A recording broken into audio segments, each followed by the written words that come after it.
filosofar. Una piedra importante, ¿no?, de la crítica de patología social, sobre todo cuando entiende la patología del Estado más allá de la razón de estar. No me puedo detener aquí y no te hago ninguna observación si quisiera hablar luego contigo. Javi, tu intervención me ha puesto el vello de punta. Lo siento. Eso es pensar. Y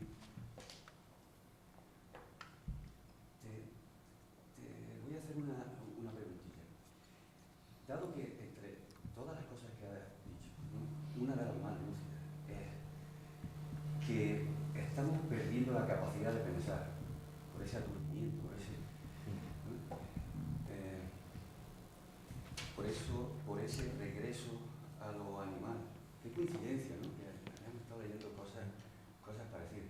Qué extraña sensación compartir el acontecimiento. Yeah. Si está desapareciendo la capacidad de pensamiento, será también incluso en las facultades de filosofía. Cuando le pedimos a la filosofía resultados que le pediríamos a una técnica, pero no en el sentido grande griego ahí de técnica, ¿no?, una técnica cualquiera, ¿no?, que nos dé productos consumibles, etc. Nuestros alumnos y nosotros mismos, ¿no?, cuando no caemos en la cuenta de que el pensamiento tiene ese objeto infinito, que es inabarcable, que no se le puede dar ahí a nadie, y la sociedad lo está reclamando el político, ¿no? Y no lo estaremos reclamando también en la misma filosofía, y estaremos tirando piedras sobre nuestro propio tejado, ¿no? Lo cual es ya para producir una melancolía tal. Sí, ya está. Si puedes responder a eso. ¿Te ibas a decir algo? Sí, yo estoy de acuerdo contigo, ¿no? Bueno, ya me refería a esta idea de, no hace falta referirse a nadie, ¿no?, de Stigler, de proletarización de lo teórico, ¿no? Y él se refiere directamente a esto, y yo creo que es algo que sentimos a veces, ¿no?, que en nuestra propia casa estamos en una situación de una pobreza tremenda, ¿no? Pero no por otros, sino, en fin, cada uno que se lo aplique en la medida en que quiera aplicárselo o que tenga que aplicárselo, ¿no? Yo me lo aplico, yo mismo, ¿no? Es decir, incapacidad para la teoría. Pero esto no quiere decir, lógicamente, que no podamos hacer grandes sistemas teóricos, ¿no?, porque esto parece que es una pretensión a la que en gran medida ya pues hemos renunciado, pero porque parece una ilusión improductiva, ¿no?, sino más bien porque no somos capaces de poner en cuestión radicalmente las cosas, ¿no?, de problematizar, ¿no?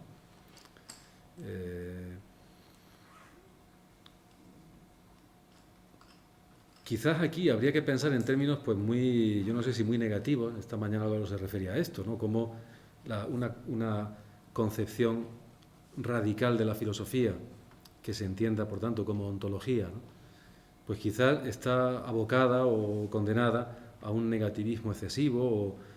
Pero claro, el problema es que la contrapartida, pues a mí me parece peor, ¿no?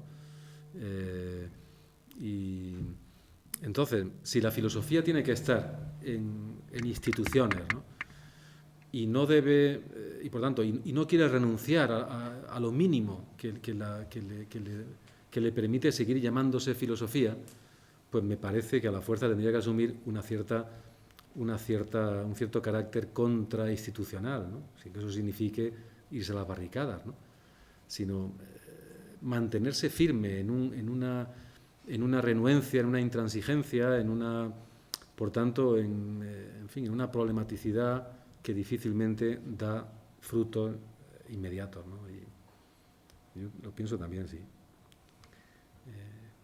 Entonces, por ejemplo, Derrida, ¿no?, universidad sin condición. Bueno, me parece que esa es la idea que hay ahí, ¿no?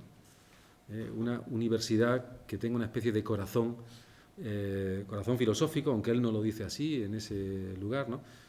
Pero que tiene como núcleo, dice, un principio de resistencia incondicional del pensamiento. El principio de desobediencia civil del pensamiento.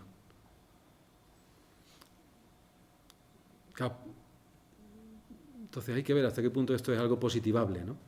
O a la fuerza tiene que traducirse, más que en acciones o en operaciones, en un trabajo de desobramiento permanente, ¿no? Por emplear este concepto, que es un concepto ontológico muy potente, ¿no? Y que está, como sabéis, en algunos pensadores actuales muy importantes, ¿no?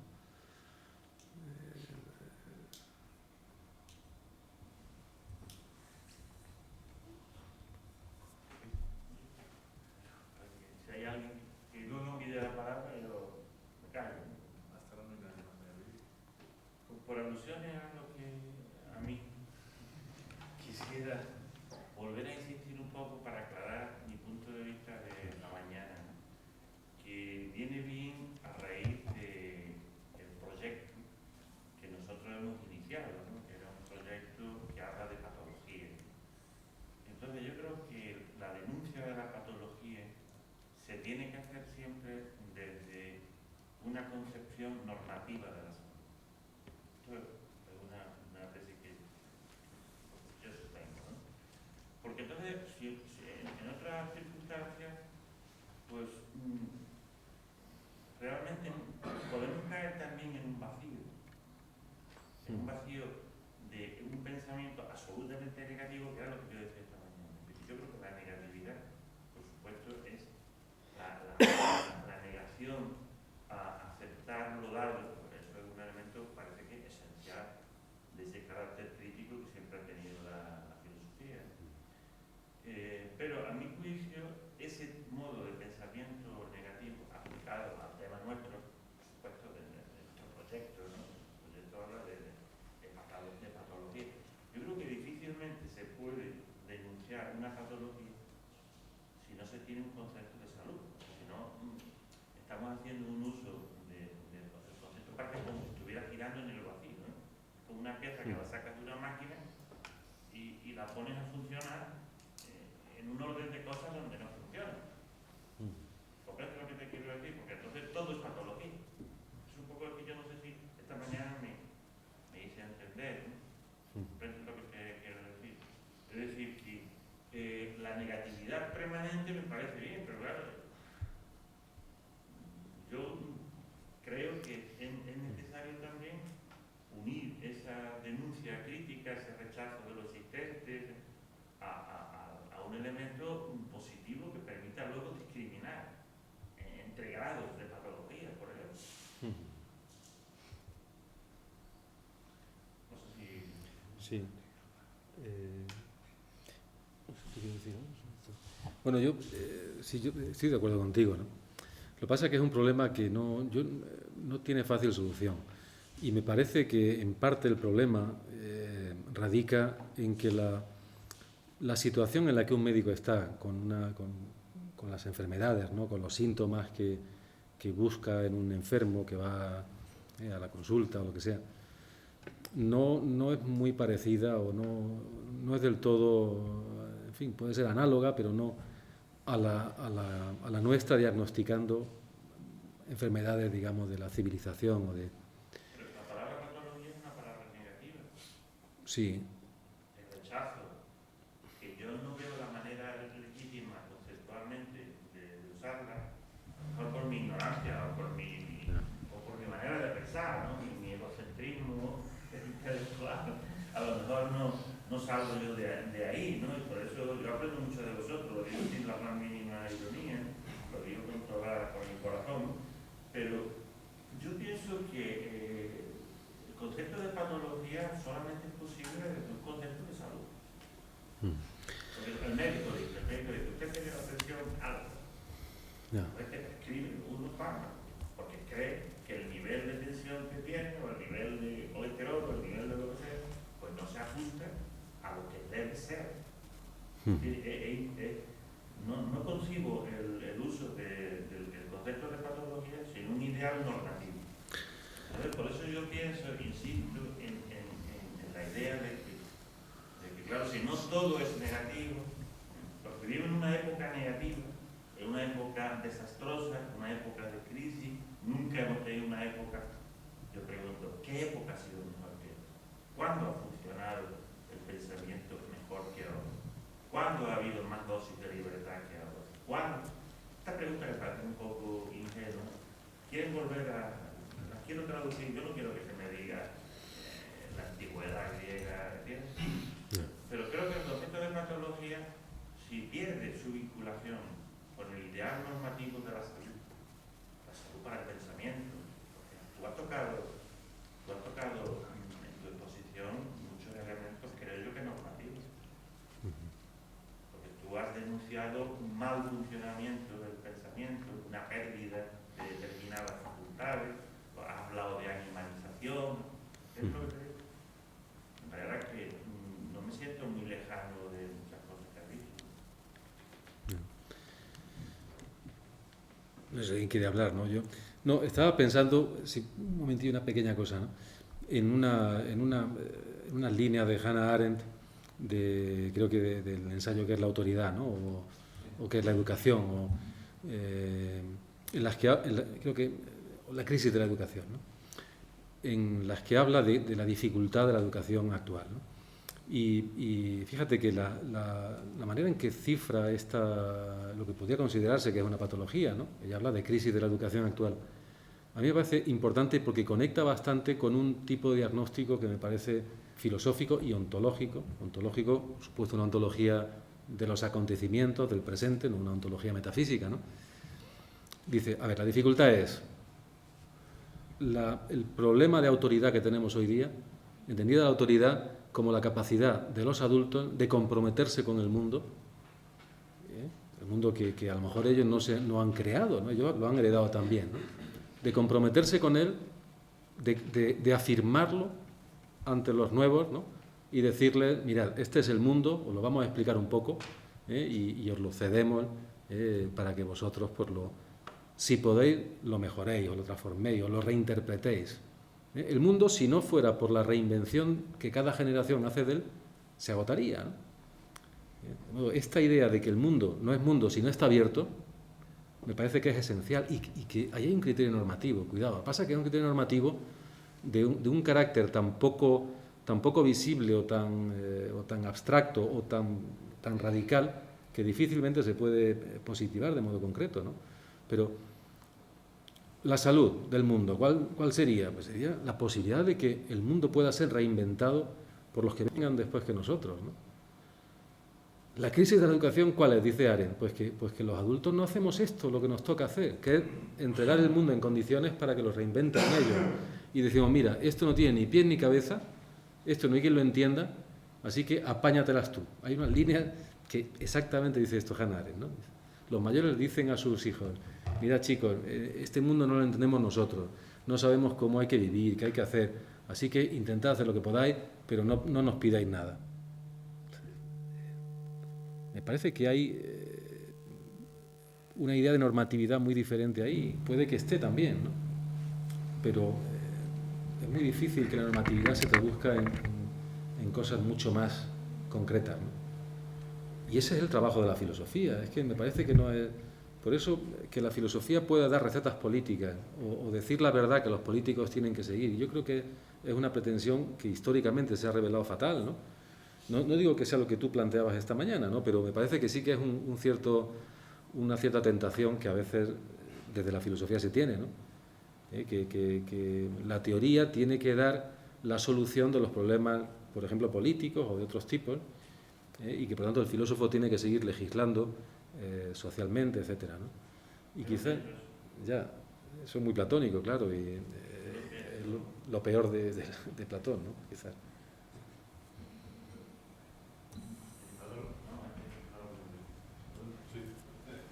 Bueno, ya que hablamos de patología y fármacos, mira, yo creo que hay que ponerse también un fármaco eficaz contra los excesos de melancolía. La melancolía viene bien a ratos, porque ayuda a recomponer las cosas y a tomar la medida de aquello que se nos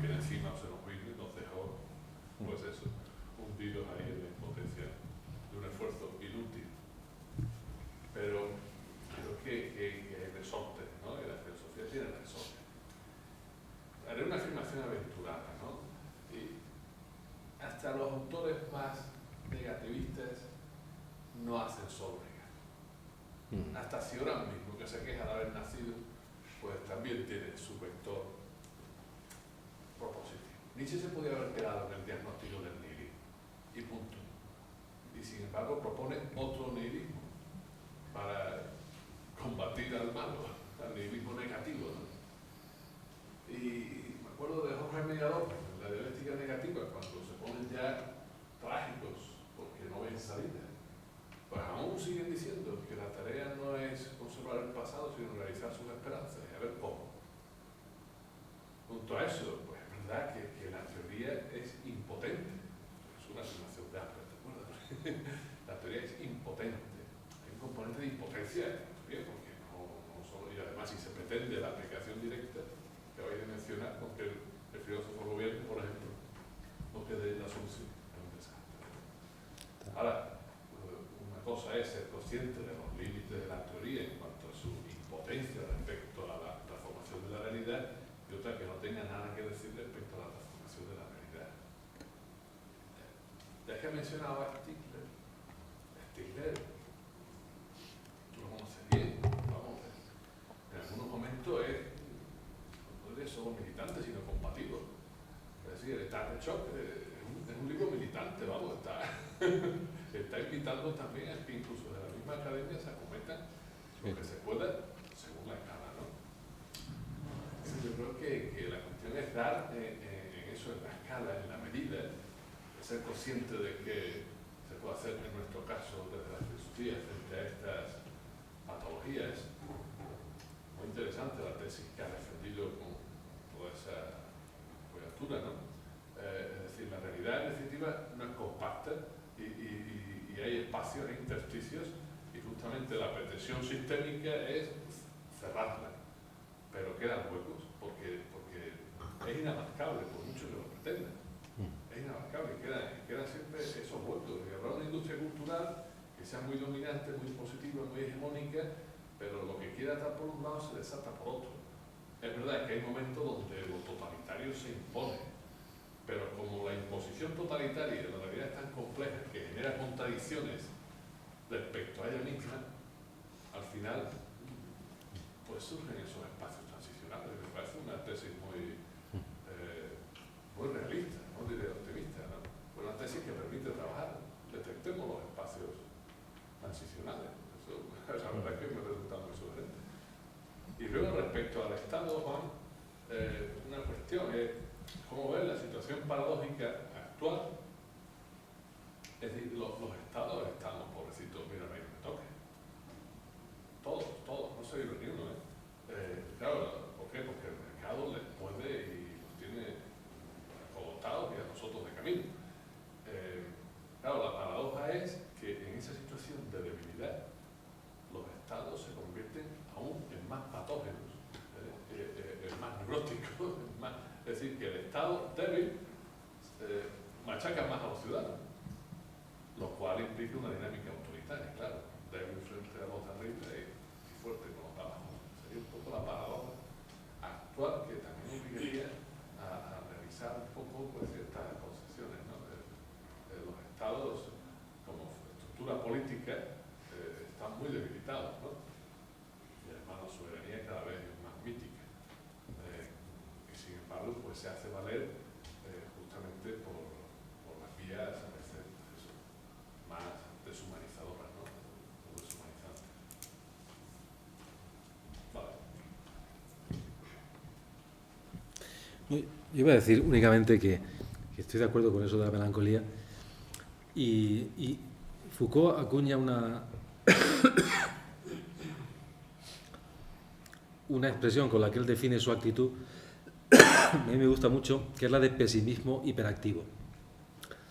Y yo creo bastante en esa actitud, ¿no? Pesimismo porque no se puede ser optimista, ¿no? En un sentido, pues no sé, leibniziano o nada semejante, ¿no? Bueno, me habla más porque me da tos, así que dejo, es que estoy un poco agatarrado. No, yo simplemente diría con respecto a la crisis del Estado que usted señala y con la cual yo estoy de acuerdo, el hecho de que el Estado moderno agota sus posibilidades bien con el Estado absoluto o absolutista o bien con el Estado totalitario. Muestra o prueba irrebatible de la crisis del Estado contemporáneo y la aparición de las ONGs, de las organizaciones no gubernamentales. Es decir, en tiempos del Estado absoluto o totalitario hubiera sido impensable ese espacio que comienza a ejercer un control sobre el Estado. Ese espacio del no Estado y que sin embargo tiene un influjo político real y decisivo hubiera sido impensable en otra época, y es muestra precisamente de la crisis que está sufriendo la institución estatal. Y evidentemente como consecuencia de esa crisis pues ha tenido que aliarse con el capital, con un capitalismo que está desbocado, que rebasó pues todas las fronteras de lo que habíamos sospechado y que evidentemente está generando trastornos más hondos en la sociedad actual. Y una glosa sobre el capitalismo, que no es exactamente la pregunta, pero bueno, ya que viene al caso, ayer Jacobo Muñoz decía que hablaba un poco de la crisis del capitalismo, y bueno, es tesis que defienden egregios economistas. Yo no estoy de acuerdo con esa tesis. Yo creo que si alguna entidad en el mundo contemporáneo no está en crisis es el capital. O sea, nunca antes el capital había tenido tanta vitalidad. Asunto bien distinto es que tengamos que humanizarlo, que tengamos que humanizar el capitalismo. Pero el capitalismo no está en crisis, y no está en crisis por una razón muy sencilla, y es que no ha agotado las posibilidades que le son propias. Mientras haya posibilidad para lo que los economistas llaman el arbitraje, quiere decir que el capitalismo no está en crisis y todavía le quedan décadas. Entonces simplemente hay que humanizarlo, procurar humanizarlo. Es un poco apretada la explicación, entiendo, pero bueno, es básicamente la tesis que yo defendería con respecto al capital. Bueno, lo vamos a dejar aquí, vamos a hacer una pausa de 15 minutos y a las 7:15